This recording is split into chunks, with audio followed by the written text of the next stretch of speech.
Hello everyone, peace be with you and also with you. It's really nice. I'm going to do some open the book stories today. Our open the book team really miss coming into your school and sharing these fab Bible stories with you. So I'm going to share them from my house. I'm in my kitchen today, so I'm going to share some with you. So the first thing I'm going to do is light the candle like we normally do in assembly.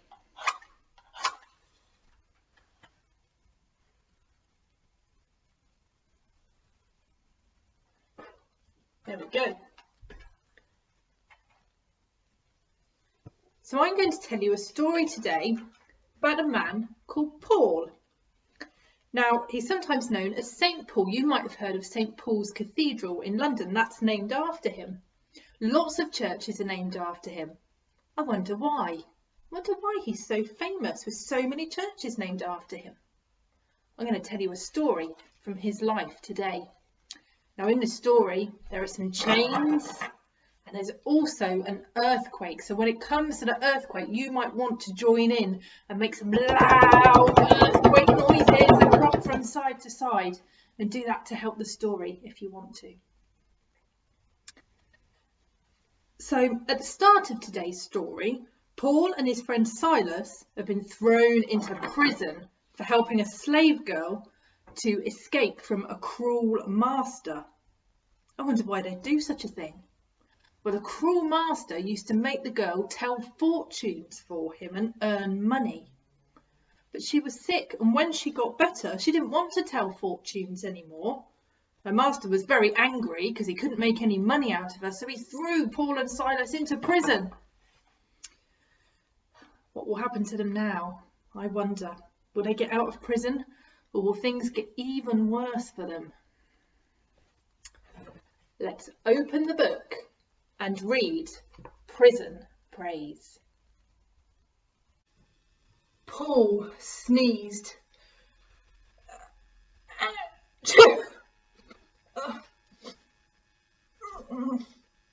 His nose was itching, but he couldn't scratch it. His friend Silas sneezed. He peered at Paul through the gloom. It was dark, very dark. Paul and Silas were sitting on the floor in a prison. Their arms were chained to the wall, their feet were chained to the floor, their backs were sore where they had been beaten. I don't know why we've ended up in prison, said Silas. All you did was make that poor slave girl better. Ah, said Paul, but her owners could make money from her fortune telling now. They can't do it anymore, so they're very angry with me. So we end up here in this underground cell, in the dark, no chance of getting out, said Silas. The chief jailer sneezed. Achoo! He rubbed his nose, he rubbed his arms. The night air was chilly as he stood outside the prison.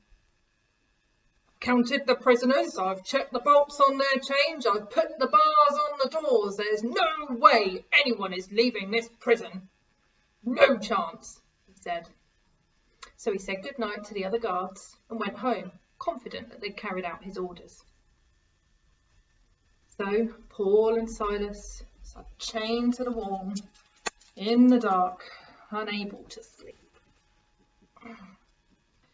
Their backs were sore, their heads ached, they were hungry and thirsty.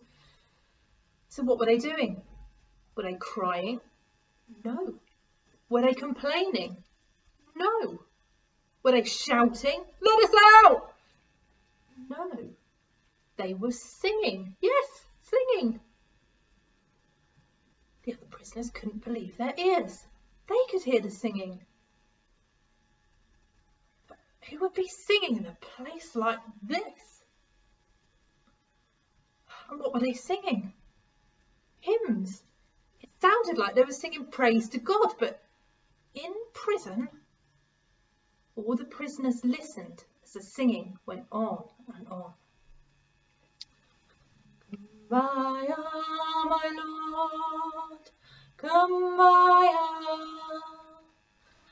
Kumbaya, my Lord, Kumbaya, kumbaya, my Lord, kumbaya, oh Lord, kumbaya.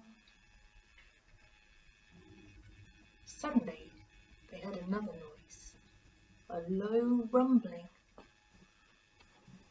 At first it sounded as if it was far away, and then the rumbling got louder and louder and louder, and the floor began to tremble, and the walls began to shake, and the dust and dirt began to fall from the ceiling, and bits of stone and mortar began to tumble.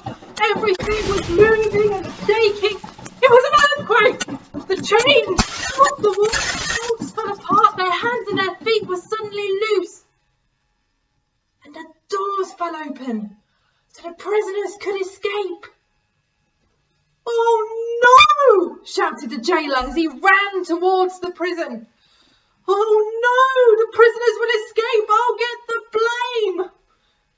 He reached the prison puffing and panting, and he saw that the doors had fallen off their hinges. The prison was wide open.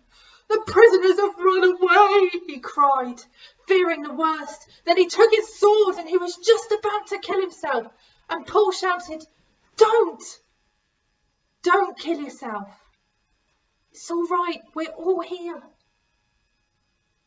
The jailer was amazed. He fell on his knees in front of Paul. He couldn't understand what had happened. He couldn't believe the prisoners were all there, still inside the prison. They hadn't run away after all. He knew Paul and Silas were followers of Jesus. Did they have something to do with what was happening? Is that why they were singing in prison? Is that why they hadn't run away? "Sir," said the jailer, "what do I have to do to be saved? To really live? How can I be like you? What do I have to do, Paul?" So Paul told him about Jesus. Put your trust in Jesus, and he'll show you what to do. The jailer was so excited that he took them both to his home, to his family, and told them all about Jesus too. Wow. Paul and Silas did two amazing things in that story today. First of all, they sang a hymn of praise to God, even though they were chained up in prison. Secondly, they didn't escape when they had the chance. They didn't want the jailer to get into trouble. So close your eyes for a moment. Let's have a think about why Paul and Silas didn't want to run away from prison.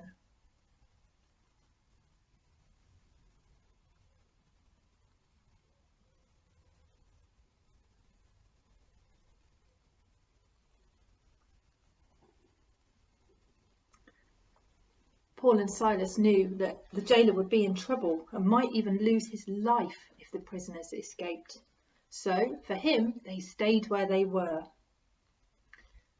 Now I'm going to say a prayer, and if you want to make it your prayer, you can say Amen at the end after me. Dear God, help us to behave in the right way so that we don't get other people into trouble. Amen.